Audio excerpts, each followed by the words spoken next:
खुलुमबाय आं 2019 सननि 13 सेप्तेम्बराव Bodoland university department of बाय'टेक्न'लजियाव जइन जादों पिएइचडि रिसार्चनि थाखाय आं बे 6 बोसोरनि जार्नियाव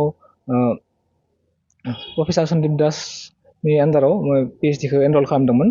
बे 6 बोसोरनि जार्नियाव आङो मेन खामानि हिसाबाव मोनबा मेडिसिनेल प्लान्टनि सायाव खामानि मावदों बे मेडिसिनेल प्लान्टनिफ्राय आङो बाय'एक्टिभ कम्पाउन्ड आइसोलेट खालामनानै विभिन्न धरननि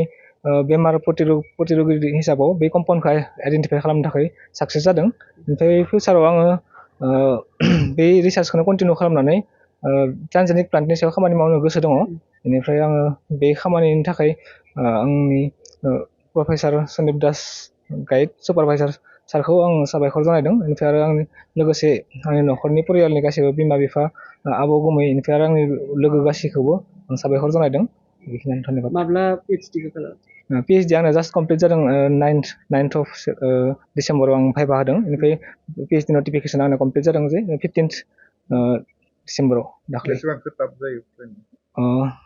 बुंनो थाङोबा माखासे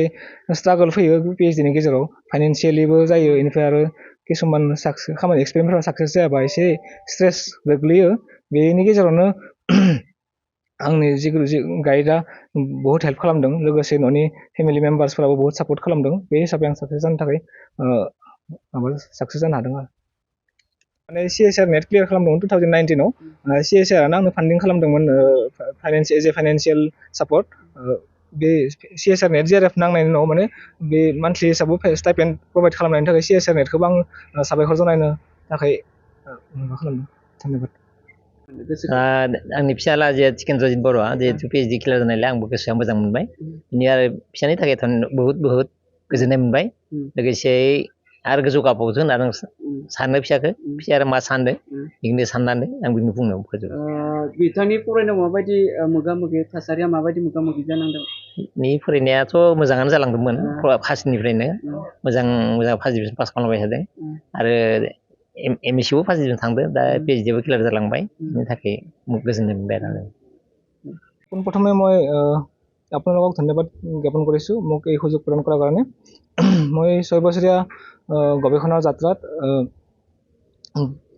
সফলপূৰ্বকভাৱে সম্পন্ন কৰিব পাই ডক্টৰেট ডিগ্ৰী লাভ কৰিব পাই মই নথৈ আনন্দিত হৈছোঁ লগতে মোৰ এই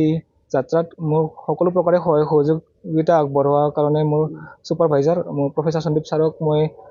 অশেষ কৃতজ্ঞতা আৰু ধন্যবাদ জ্ঞাপন কৰিছোঁ আৰু লগতে শুভেচ্ছা জ্ঞাপন কৰিছোঁ লগতে মোৰ পৰিয়ালৰ সকলো সদস্য মা দেউতা বা ভিনী আৰু মোৰ সকলো বন্ধু বান্ধৱীসকলক মই অশেষ কৃতজ্ঞতা আৰু ধন্যবাদ জ্ঞাপন কৰিছোঁ মোৰ এই 6 বছৰীয়া পিএইচডি যাত্ৰাত মই 5বিধ বিশেষ মেডিচিনেল প্লান্টৰ ওপৰত কাম কৰিছোঁ সেই 5বিধ বিশেষ মেডিচিনেল প্লান্টত মই টিস্যু কালচাৰ প্ৰট'কল ষ্টেণ্ডাৰ্ডাইজ কৰিবৰ কাৰণে মই সফলতা অৰ্জন কৰিছোঁ আৰু লগতে সেই ঔষধি গছবোৰৰ পৰা বিশেষ ধৰণৰ ৰোগ